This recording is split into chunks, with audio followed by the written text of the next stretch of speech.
Magandang umaga sa inyong lahat. Kami nga pala ang The Endangered Species.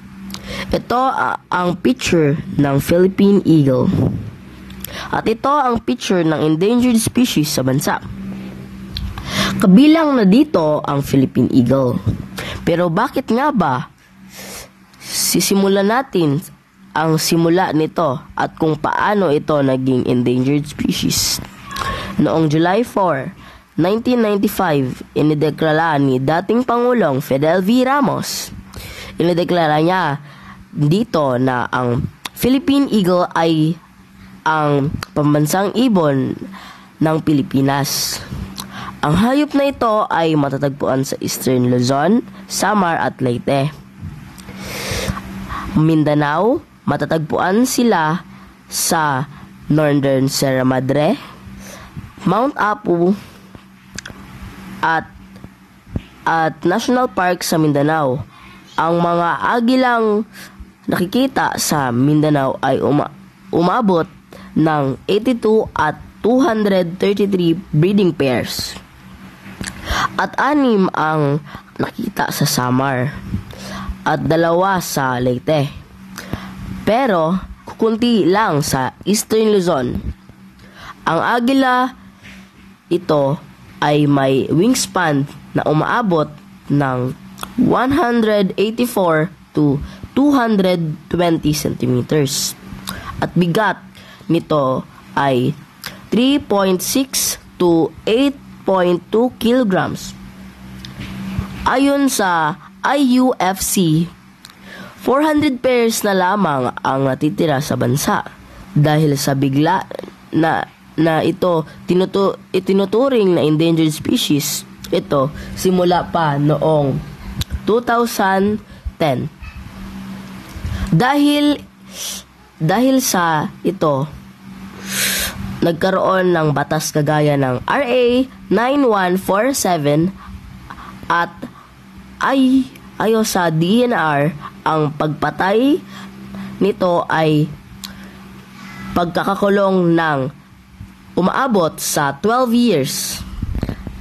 Dahil sa panganib na pagkaubos ng Philippine Eagle, ang ginawa ng mga dalubhasa upang maparami ay ginamitan nila ng artificial at captive breeding sa Philippine Eagle Center sa Davao.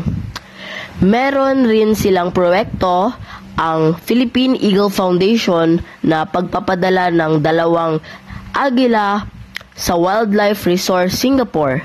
Ipapadala ito balik sa Pilipinas kung ang agila sa Pilipinas ay namatay. Ang 2 agila ay ipapadala sa Pilipinas.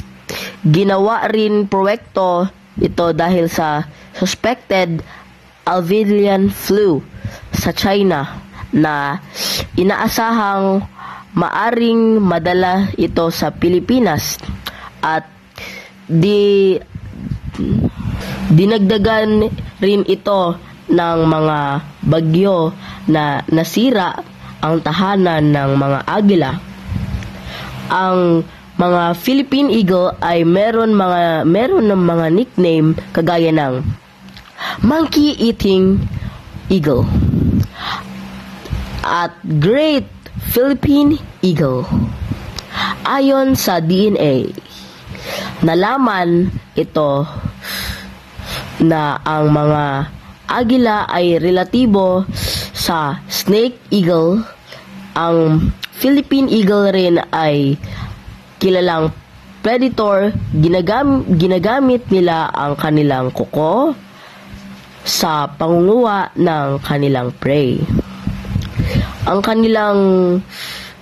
kinakain nila ay flying lemurs, mga ahas, bats, unggoy, lizards, at rats. Naging endangered species ito sa bird traps at bagyo, deforestation, pangangaso dahil sa Philippine Eagle. Niya nilagay ang Philippine Eagle sa 1,000 bill sa Pilipinas. Yun lang po. Maraming salamat sa panonood.